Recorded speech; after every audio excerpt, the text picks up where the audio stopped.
Bom dia, amigos queridos. Eu estou começando hoje, nesse período que o Brasil está vivendo a crise. Estou começando hoje uma série de mensagens que serão postadas todas as noites, às 20 horas.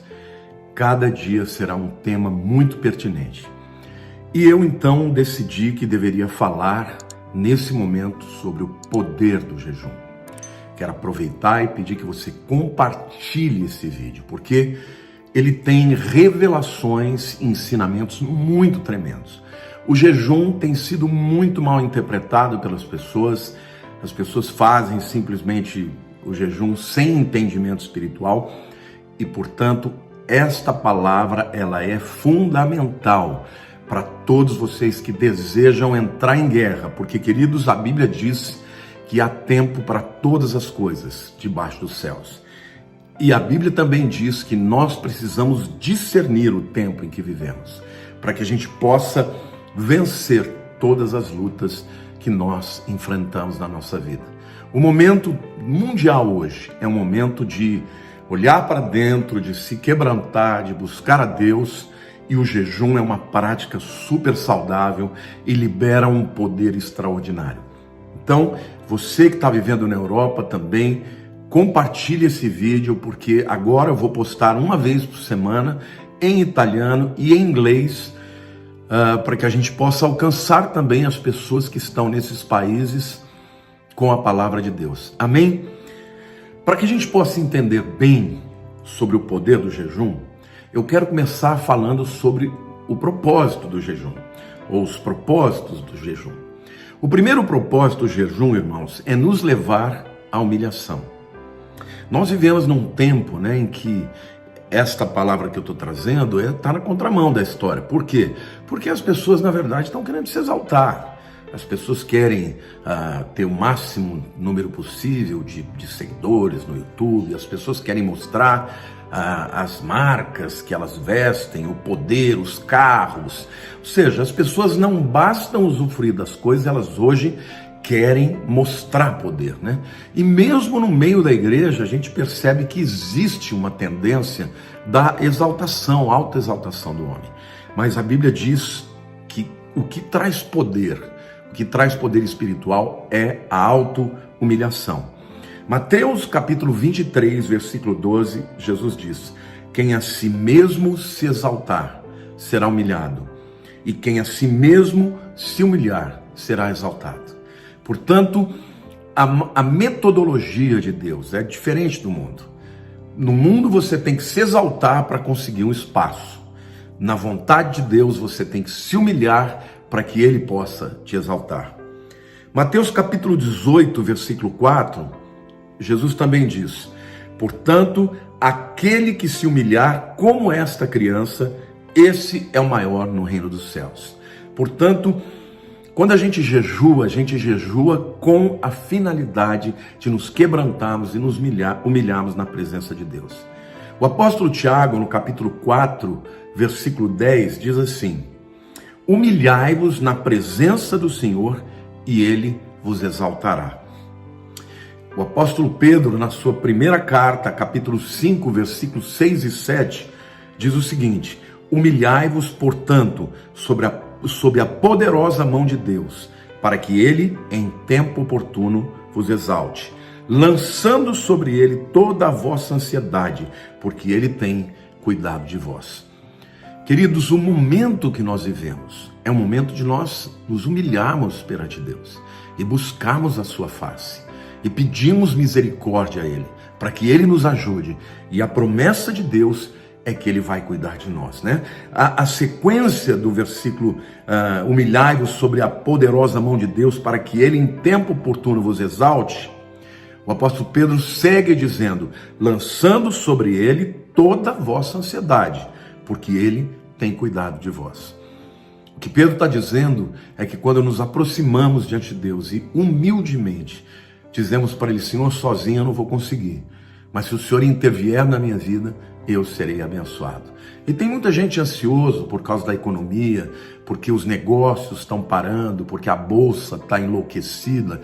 Tem muita gente que está muito preocupado. Por quê? Porque a economia está sendo abalada. Mas qual é a atitude que nós precisamos ter? Jejuarmos, orarmos, nos humilharmos perante Deus. E Ele diz: Ele tem cuidado de vós. Amém? O Senhor não vai deixar o seu povo sozinho. O Senhor não vai deixar o seu povo à mercê de si mesmo, ou do azar, vamos dizer assim. Ele cuida de todos quantos se humilham perante Ele e o buscam a sua face. Então, o jejum tem como objetivo principal, meus queridos, nos humilharmos perante Deus, porque quando nos humilhamos perante Ele, Ele nos exalta e nos abençoa. Em segundo lugar, eu quero falar de alguns exemplos históricos em que o povo de Deus se humilhou com jejum. Eu quero começar com o exemplo de Esdras. Quando os persas destruíram a Babilônia, o povo de Israel estava cativo na Babilônia. Mas o imperador Ciro, como muitos sabem, ele deu a ordem para que o povo de Israel pudesse voltar. Tá? O decreto foi assinado por Ciro. Quando chegou a hora de voltar, Esdras, que era o líder espiritual, junto com Zorobabel, que era o líder governamental, eles passaram a ter um problema, queridos. Por quê? Porque a jornada era longa, a distância era grande, eles tinham que passar pelo deserto. E eles estavam ali levando mulheres, crianças, levando mantimentos, levando todos os utensílios sagrados do templo de Jerusalém que haviam sido roubados, levados por Nabucodonosor. E Esdras tinha duas alternativas. A primeira era chegar no imperador persa e dizer o seguinte: imperador, o senhor está mandando a gente dando liberdade, mas nós não temos dinheiro, nós não temos cavalos, nós não temos carruagem. Como é que nós vamos levar essa multidão e tudo que a gente tem que levar sem animais de carga, por exemplo? Então, essa era a primeira atitude que ele podia ter, a primeira alternativa: chegar diante do imperador que já estava, do rei persa, que já estava abrindo concessões, liberando o povo, perdendo os escravos, ou pelo menos aqueles que eram cativos, porque eles não eram escravos nesse tempo. Ou ele podia confiar em Deus. E Esdras escolheu esta segunda alternativa. Ele preferiu confiar em Deus. E vejam o que Esdras fala no capítulo 8 do seu livro, versículos 21 a 23. Então apregoei ali um jejum junto ao rio Ahava, para nos humilharmos perante o nosso Deus, para lhe pedirmos jornada feliz para nós, para nossos filhos e para tudo o que era nosso. Porque tive vergonha de pedir ao rei exército e cavaleiros para nos defenderem do inimigo no caminho. Portanto, já lhe havíamos dito: a boa mão do nosso Deus é sobre todos os que o buscam, para o bem deles, mas a sua força e a sua ira contra todos os que o abandonam.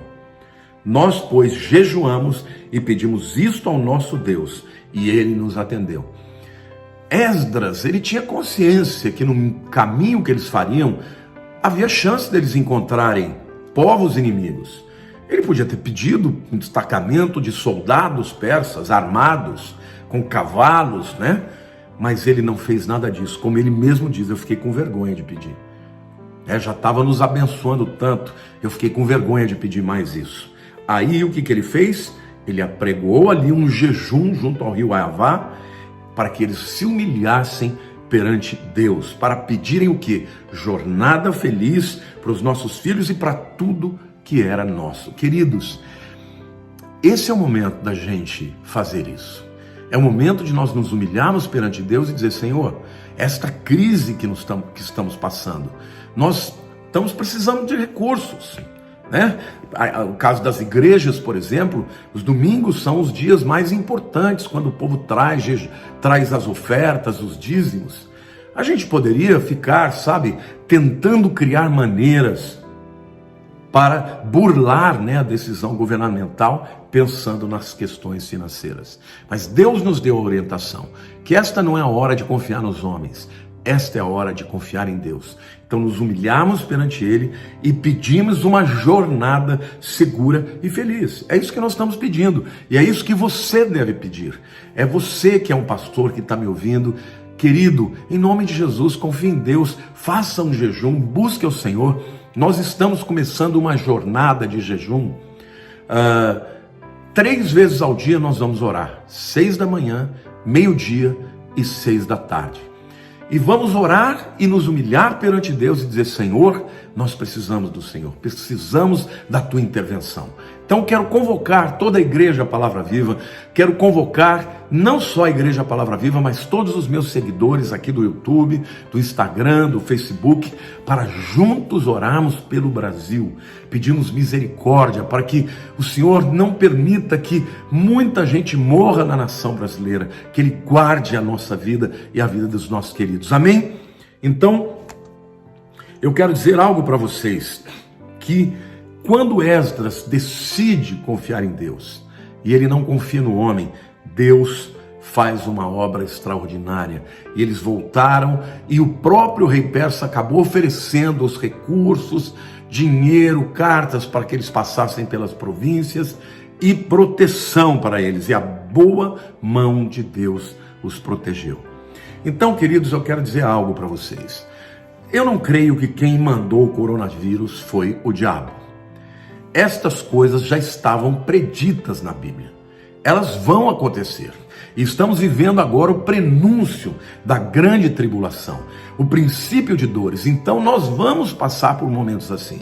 Então o que fazer? Não adianta repreender. O que nós temos que fazer é nos humilhar perante Deus e jejuarmos e humilhar a nossa própria vida, nossa alma, nosso corpo, e estar perante Deus dizendo: Senhor, sozinhos nós não vamos conseguir, mas o Senhor pode nos ajudar. Amém?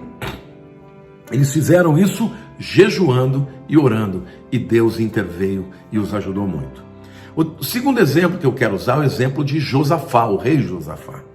O rei Josafá, ele lá em 2 Crônicas capítulo 20, versos 12 a 15, nós lemos uma história que conta que Josafá estava cercado por 3 nações muito poderosas que vinham para invadir Israel: os Moabitas, os Amonitas e o povo do Monte Seir. Eles se juntaram e estavam já diante dos olhos dos judeus, que já estavam vendo o povo vir, e nesse momento nós vamos ler, Josafá também recorreu ao Senhor, ao jejum, e se humilhou perante Deus, e vejam o que aconteceu. Ah, nosso Deus, acaso não executarás tu o teu julgamento contra eles? Porque em nós não há força para resistirmos a essa grande multidão que vem contra nós. E não sabemos nós o que fazer. Porém, os nossos olhos estão postos em ti. Todo Judá estava em pé diante do Senhor, como também as suas crianças e as suas mulheres e os seus filhos. Então veio o Espírito do Senhor no meio da congregação sobre Jaziel, filho de Zacarias, filho de Benaia, filho de Jeiel, filho de Matanias, levita dos filhos de Asaf, e disse: dai ouvidos, todo Judá, e vós, moradores de Jerusalém, e tu, ó rei Josafá, ao que vos diz o Senhor: não temais, nem vos assusteis por causa desta grande multidão, pois a peleja não é vossa, mas de Deus. Queridos, qual foi a chave da vitória de Josafá? Porque eles foram para o campo de batalha, só que ao invés de guerrear, eles começaram a adorar e cantar a Deus, e jejuando, e o Espírito de Deus veio sobre aquele arraial, e fez com que um espírito de confusão entrasse nos inimigos, e eles começaram a se matar uns aos outros, e a vitória veio para Josafá e para Judá, sem que o povo de Israel tivesse que mover uma palha. Aí você vai dizer: pastor, mas isso faz tanto tempo. Saibam vocês que na guerra dos 6 dias, quando Israel estava cercada dos inimigos, eles não tinham, os inimigos invadiram Israel de maneira que pudessem obliterar, destruir Israel definitivamente. Sabe o que aconteceu? Os próprios relatos dos inimigos dizem que os canhões não funcionavam, a comunicação entre eles não funcionava e simplesmente eles ficaram tão confusos que deu tempo do povo de Israel, e em 6 dias a resposta de Israel fez com que Israel não só vencesse a guerra, mas conquistasse uma porção muito maior do território que tinham até então. Então, meus queridos, o segredo, a chave para nós passarmos por esse momento difícil não está na nossa força para resistir, para enfrentar as grandes multidões. Temos que fazer a nossa parte, né? Não tentar a Deus, não ficar em grandes multidões, em grandes grupos. Nós cancelamos os cultos, mas a nossa confiança, a nossa esperança está em Deus. Em terceiro e último lugar, eu quero falar sobre o jejum na vida de Jesus. Lá em Mateus capítulo 4, verso 1, a Bíblia diz assim: a seguir, foi Jesus levado pelo Espírito ao deserto para ser tentado pelo diabo. E depois de jejuar 40 dias e 40 noites, teve fome. Jesus foi batizado no capítulo 3, o Espírito Santo veio sobre ele, ele ouviu a voz do céu dizendo: este é o meu filho amado, em quem me compraz, em quem me alegro. E Jesus então sai dali cheio do Espírito. Mas o Espírito Santo conduz para o deserto para ser tentado pelo diabo. Porque sendo aprovado nessa tentação, ele podia começar o seu ministério com autoridade. Então, antes de qualquer coisa, ele deveria saber que para cumprir a sua missão, ele teria um inimigo muito poderoso, que iria muitas vezes tentar impedir que ele cumprisse a sua missão. E Jesus não encarou aquela tarefa de enfrentar o diabo como se fosse uma coisa qualquer, sabe? Ele entendeu que era uma briga séria. Então, por isso, ele se humilhou, ele jejuou durante 40 dias e 40 noites, e quando terminou de jejuar, Deus permitiu que o diabo viesse. E quando o diabo veio, Jesus estava pronto para vencê-lo pela palavra. Amém? Então, eu queria dizer também que é importante a gente perceber o resultado do jejum na vida de Jesus, tá? Lá em Lucas capítulo 4, versículo 1, a Bíblia diz assim: então Jesus, no poder do Espírito, regressou para a Galileia, e a sua fama correu por toda a circunvizinhança, e ensinava nas sinagogas, sendo glorificado por todos. Vejam, os versos 14 e 15 falam do momento em que Jesus já tinha jejuado. Ele já tinha acabado o jejum de 40 dias, já tinha enfrentado o diabo, e aí ele foi para Galileia para começar o ministério. E a Bíblia diz que ele estava no poder do Espírito. Mas no capítulo 4 de Lucas, versículo 1, a gente vê Jesus antes do jejum. E a Bíblia diz assim: Jesus, cheio do Espírito Santo, voltou do Jordão e foi guiado pelo mesmo Espírito no deserto. Então, quando ele sai do batismo, ele está cheio do Espírito. Mas depois que ele jejua, meu querido, a Bíblia diz que ele, no poder do Espírito, regressou para a Galileia. Então, ele não estava só cheio do Espírito agora. Depois do jejum, depois de ter vencido a fome, a carne, ele literalmente estava no poder do Espírito. Então, em outras palavras, meus queridos, o jejum na vida de Jesus liberou o poder do Espírito Santo que estava nele, tá? Então, uma coisa é você estar cheio do Espírito Santo, outra coisa é você operar no poder do Espírito Santo. E quando começou o seu ministério, ele operou no poder do Espírito Santo depois de 40 dias de jejum, 40 dias e 40 noites.